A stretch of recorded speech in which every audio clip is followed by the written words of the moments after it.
Olunaku lw'eggulo akakiiko k'ebyokulonda kawandukuludde abantu 11 ababadde mu lwokaano lw'okuvuganya ku kifo kya mmeeya wa divizoni y'e Makindye mu Kampala ne baleka munna NRM Yasin Omar oluvannyuma lw'okwekenneenya okwemulugunya okwatwalibwayo Peter Ndyomujenyi. Bonna babaggyemu kubanga ensonga enkulu yali ku nambaazi.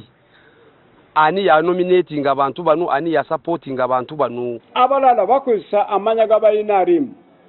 Bwanu Mwami David ali wano, Gonzaga ali wano, Sam ali wano. Ono chairman Mulamba wa NRM. Kakati okwata otya amanya ge already amaze kunsayiningira n'oteeka munuupu. Munnamateeka Dan Wandera Ogalo agamba nti akakiiko k'ebyokulonda okukola okusalawo kuno kagoberera amateeka kale nga tekayinza kunenyezebwa. Kimu ku ebyo wagamba nti olina okubeera n'emikono egikusapootinga eryoteeka era Electoral Commission erina okugendera ku teeka ebyo.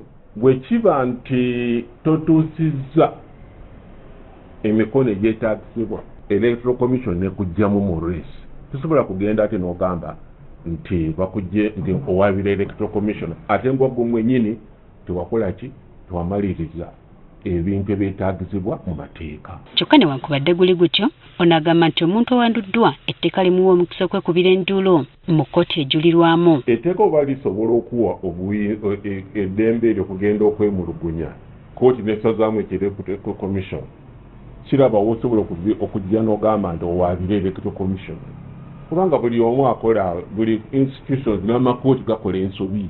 Bwetwogereranga ebula ennaku 9 okulonda kutuuke twagadde okumanya oba ng'ekiseera kino tusobola okumala abantu bano okujulira. Kakati ebeera ground of appeal emu yokka nti Electoral Commission yagambye nti yabadde ntuufu okugamba nti saabadde na mikono ziwera.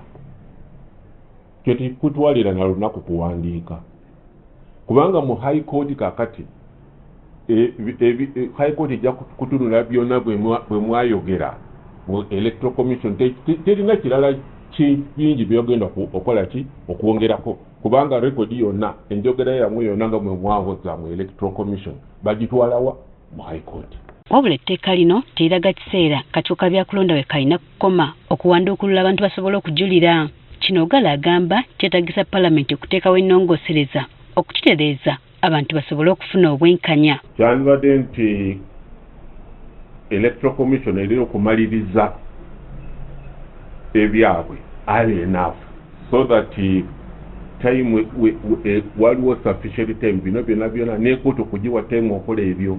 Okusinziira ku Ogalo bino byonna bisobola okwewalika naddala nga yeesimbyewo yeekenneenya abantu abamuwa emikono. Bwebanga etteeka ligamba 20 funa 7 bwe bajjamu abalala ng'abalala bali oki.